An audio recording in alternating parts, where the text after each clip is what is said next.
इतने सारे महात्मा सिमरन के लिए बोलते हैं। महात्मा कौन? सारे लगभग महात्मा सिमरन के लिए बोलते हैं। वो सभी वो भी है कि सुमरन करो। जी। लेकिन इस संसार के अंदर कर्म प्रधान है। कर्म करना पड़ेगा। गीता के अंदर बताया है ये। गीता के अगर मेन सार उसका क्या है? सुमरन तो नहीं बताया उसके अंदर। नहीं, गीता में सिमरन नहीं बताया। है? अर्जुन को जो उपदेश दिया कृष्ण ने, जी। तो उसमें क्या उसने सुमरन का जिक्र किया? सुमरन नहीं करे ना, कर्म करने के लिए कहा है। तो वो संदेश गलत कैसे गलत हो सकता है? क्या गीता का संदेश गलत नहीं हो सकता ना? कर्म करे जा और फल की इच्छा मत कर। हाँ, बस संसार के अंदर परमात्मा ने हमें कर्म करने के लिए भेजा है। कोई रोकता नहीं, उसने छुट्टी कर दी, कुछ भी कर। लेकिन क्या करना है क्या नहीं करना,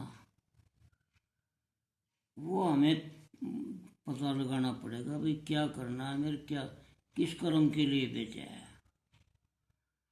अच्छा, वो पता कैसे लगेगा? जब आत्मज्ञान होगा। क्योंकि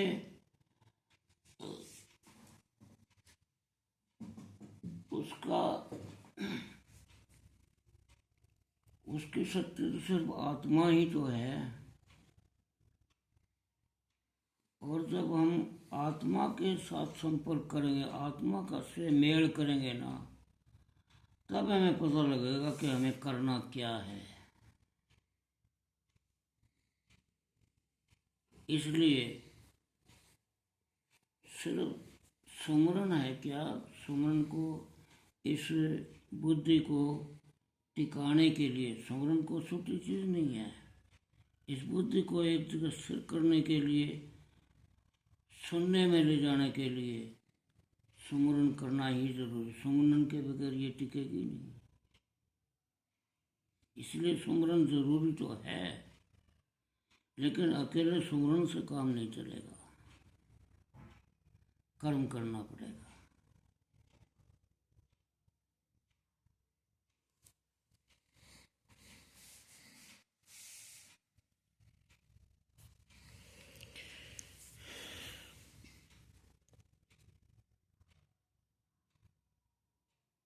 बहुत से ऐसे लोग हैं, बहुत सारे ऐसे लोग हैं, वो ज्यादातर यही समझते हैं कि सिमरन करने से, बस इतना करने से ही काम बन जाएगा। नाम ले लिया, सिमरन कर लो, और अब जब तक उन्होंने अपनी जिंदगी को नहीं सुधारा, जिंदगी में रहना नहीं सीखा, तो वो सिमरन क्या कर लेगा? हाँ, सुमरन से क्या बनेगा फिर? देखिए, हमने किसी का, मैंने आपका बुरा कर दिया, जानबूझ के कर दिया या अनजाने में हो गया, तो मान लिया आपको कोई चोट पहुंचा दी, मानसिक या आर्थिक या सामाजिक किसी प्रकार की चोट पहुंचा दी आपको मैंने। अब मैं सुमरन करने के लिए बैठ जाऊं, परमात्मा का सुमरन समझो, चाहे सतगुरु का कह लो, तो आपको जो मैंने नुकसान पहुंचाया है, क्या वो परमात्मा घर माफ हो जाएगा? नहीं होगा ना। तो आपके जो मैंने नुकसान करे है, वो कर्म से ही तो होया है। जी बिल्कुल है? जी। तो मैं उसके उल्ट ऐसा कर्म करूं कि आपको जो नुकसान पहुंचाया है उसकी भरपाई कर सकूं। इसलिए कर्म जरूरी है, क्योंकि कर्मों के अनुसार हमें ये इस संसार के अंदर जीवन मिलता है, चाहे किसी होने में भी मिले। हाँ जी, कुछ भी हो जाए, बिल्कुल। जैसे हम अब कर रहे हैं ना, वो क्या है कि कोई यूं समझो भाई मैं कुछ करूं, कौन देखता है, किसको पता है। लेकिन हमारे शरीर के अंदर एक पुर्जा ऐसा है जिसके अंदर जो है ना, हम जो करते हैं तो दिमाग से सोचते हैं नहीं, वो भी उसके अंदर फीड हो रहा है।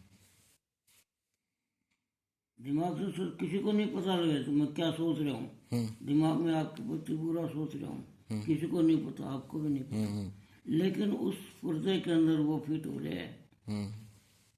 और जब ये शरीर खत्म हो जाएगा तो बाकी तो सब यही संसार का ही है, प्रकृति का, वो यही रह जाएगा। बिल्कुल।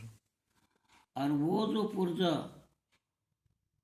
उसके द्वारा इसके अंदर डाला गया है नहीं, वही उसके पास जाएगा। उसके पास जाते ही 1 सेकंड में उसको तो दिखाई दे जाएगा क्या है इसके अंदर, क्या किया है इसने। और अगला जन्म उसके अंदर जो फीड है उसके अनुसार ही उसी योनि में, और उसके अनुसार दुख सुख जो कुछ मैंने उसके अनुसार ही वो दे देगा, अगला चलता रहे। हाँ। और अब मुक्ति, मुक्ति किसे कहते हैं अब लोग बताओ यार, मुक्ति किसको कहें बताओ। मुक्ति तो फ्रीडम को बोलते, छुटकारा, है किसी चीज से आजाद होना। हाँ, आजाद होना। हाँ जी। तो हम किससे आजाद होना चाहते हैं? इन्हीं से जो अपना स्ट्रक्चर जिसमें फंसे हुए हैं अपन। मतलब जन्म मरण से। हाँ, जन्म मरण से। जन्म तीन मरण से तीन छुटकारा। चीज तीन चीज है ना। शरीर का है गर्मी सर्दी, है शरीर की गर्मी सर्दी, हाँ मन का शोक मोह, हाँ और आत्मा का या खुद का लगा लो जन्म मरण। हाँ। इसी। नहीं, मन और ये शरीर, ये तो मन तो इस शरीर के साथ ही है, हाँ इससे जी। अलग तो है नहीं। हाँ जी, हाँ तो जी। ये शरीर चला, मन भी उसके साथ ही चला है। हाँ, चला जाएगा। है? हाँ, बिल्कुल। तो अब वो जो उसका लगाया हुआ पुर्जा है ना, वो संसारी नहीं है, इस संसार से अलग है वो। और वो जहाँ से आया है वहां जाएगा। जिसने ये पुर्जा लगाया है ना, वो पुर्जा उसके पास ही जाएगा। तो अब मुक्ति मनुष्य मनुष्य सोच सकता है, वो तो किसी में सोचने की इतनी वो सामर्थ्य ही नहीं है। तो मनुष्य, संतों ने बताया, वेदों के अंदर लिखा है कि भाई जन्म मरण का बंधन लगा हुआ है हमारे यहाँ, तो उससे छुटकारा पाना, उसका ही नाम मुक्ति है। यही है ना? हाँ जी, हाँ जी। तो उसके लिए प्रयास करना है कि भाई मुक्ति कैसे हो जाए, जो चाहे वो। मैं नहीं चाहता, मैं परमात्मा से स्वर्ग की या मुक्ति की कभी प्रार्थना नहीं करता। अच्छा। स्वर्ग तो है ही बहुत बुरी चीज, स्वर्ग तो नाश की चीज है, क्योंकि अच्छा। वहां तो ऐश है। ऐसे। हैं, ऐश का नाम ही स्वर्ग है। और ऐश जो है ना, वो नुकसानदायक है। ऐस के बाद फिर नरक तैयार। हाँ। अच्छा, तो चाय ठंडी हो गई दादाजी। मुक्ति कैसे मिले? कि जिस कर्म के लिए, हाँ जी। तो मतलब ये जो ऊर्जा, ये जो शक्ति हमें दी गई है, उस शक्ति का जहाँ से आई है, जिस समुद्र में से ये आई है, जिस महाशक्ति के अंदर से ये शक्ति आई है, उसके अंदर ये विलय हो जाए, तो फिर वो अलग तो रहेगी नहीं जन्म मरण से, उसका पीछा छोड़कर, क्यों, वो तो उस महाशक्ति के अंदर मिलके वो वही महाशक्ति ही होगी। तो अब इससे पीछा कैसे छूटे? कि जिस कर्म के लिए जिस विषय के लिए उसने इस मानव शरीर के अंदर ये शक्ति डाली है, उसके जो कर्म है, उसके जो फर्ज हैं, उसको पता लगा करके और उनको 100% पूरा कर दिया जाए। ईमानदारी से, हैं? ईमानदारी से। हाँ, ईमानदारी के बगैर कुछ होता ही नहीं। 100% वो हम पता लगाएंगे ना उसका। जब पता लगेगा कर्म क्या है, हमारे किस लिए आए हैं, तो ईमानदारी तो उसमें है ही। वहाँ तो असलियत को, सत्य को पता लगाएंगे तो सत्य के अंदर बेईमाना या और कोई तो है ही नहीं। जी। तो उस सत्य का पता लगा करके, और जिस तरह गीता में कृष्ण ने बताया अर्जुन को कि तेरी ड्यूटी क्या है, ये संभाल तू किस लिए आया है यहाँ पर, उस ड्यूटी को हमें पता लगा और उस ड्यूटी को हमने पूरा कर दिया तो फिर विलय हो जाएगी उसके अंदर। अगर बाकी रहेगी तो वापस फिर आना पड़ेगा।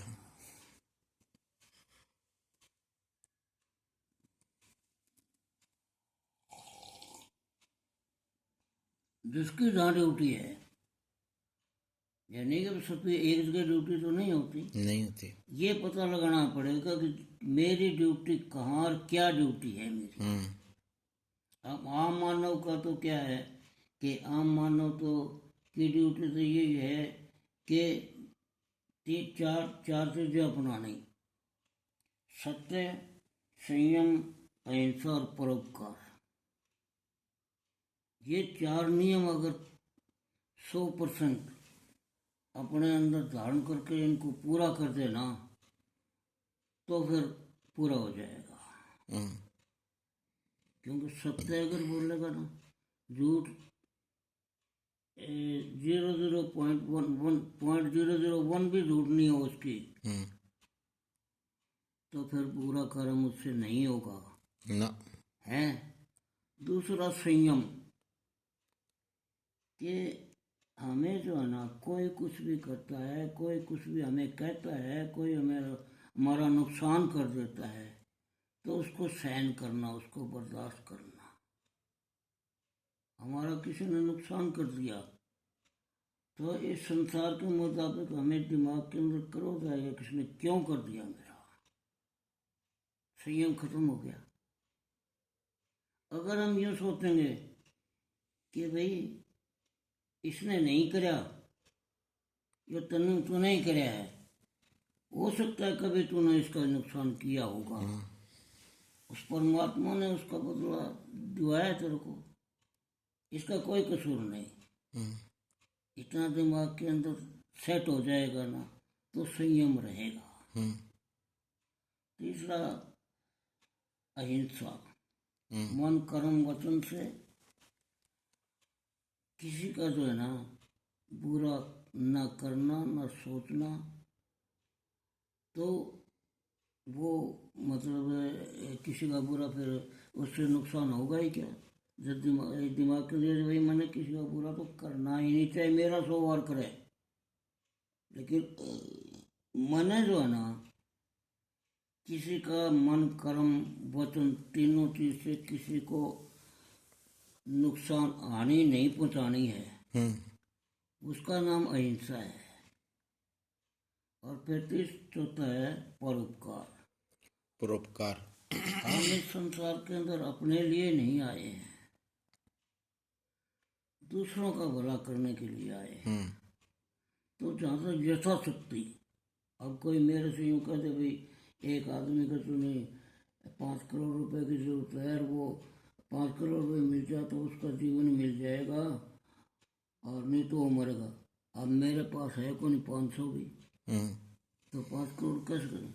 यथाशक्ति जितने उसके अंदर पावर है, जितनी उसकी श्रद्धा है, उतने दूसरे का भलाई करना, बुरा नहीं करना किसी का। ये 4 नियम अगर मनुष्य अपना ले तो ये जीवन मरण से पीछा छूट सकता है, मुक्ति मिल सकती है। चाहे सुमरन ना करो, अगर ये 4 नियम अपना लेने सुमरन ना करो, लेकिन सुमरन यूं करना भाई, ये चार नियम भी पूरे करने के लिए इस बुद्धि को सेट करनी पड़ेगी, और बुद्धि को सेट करने के लिए सुमरन करना पड़ेगा। इसलिए सुमरन भी जरूरी है। दोनों चीज जरूरी है जी। कर्म भी जरूरी होगा, सत्य कर्म, सत्कर्म भी जरूरी है, सिमरन भी जरूरी है। हाँ, वो तो मैंने बताया, सबसे पहले तो सत्य है जी। और सत्य भी कितना अधिक होना चाहिए कि एक आदमी कोई दुकान करा करता, अच्छा, उसके एक लड़का था और एक पोता हो रहा था उसके, तो वो लड़के की वो पानी लेने के लिए चली गई, अच्छा है। और उस बच्चे को, पोते को अपने दादा के पास छोड़ दी, तो वो रोने लग गया माँ की याद करके ना। उसको दुकान में बहुत सारी चीजें उसको दी, बहलाया, रहा कोने वो रोता, क्यों, उसको उसके दिमाग में माँ की याद आ रही थी। हाँ जी, हाँ जी। तो उसने भी सोचा भी ये माँ की याद में रो गए, तो उसने बोला वो आवे तेरी माँ, तो वो तो एकदम चुप हो गया, उधर देखने लगा भी मेरी माँ आवे, जबकि उसने देखी नहीं तो उसकी माँ आवे को नहीं थी। हालांकि किसी का नुकसान नहीं आया उससे, लेकिन झूठ तो कह दिया उसने। सो मतलब उसने देखी नहीं थी, झूठ ही बोल कह दिया वो आवे तेरी माँ। हाँ जी, हाँ जी। तो झूठ तो बोल गया वो, यही उसकी 100% झूठ जो है ना खत्म, 100% झूठ नहीं, सत्य नहीं रहा वो। अच्छा। ऐसा तो नहीं कि भाई सारी उसकी सच्चाई खत्म हो गई, लेकिन उसमें फर्क पड़ गया। इतना कठोर सत्य ही होना चाहिए।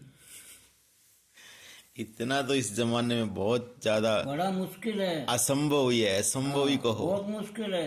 ये चारों नियम जो है ना, कह तो दिए मैंने, मेरे से भी को नहीं,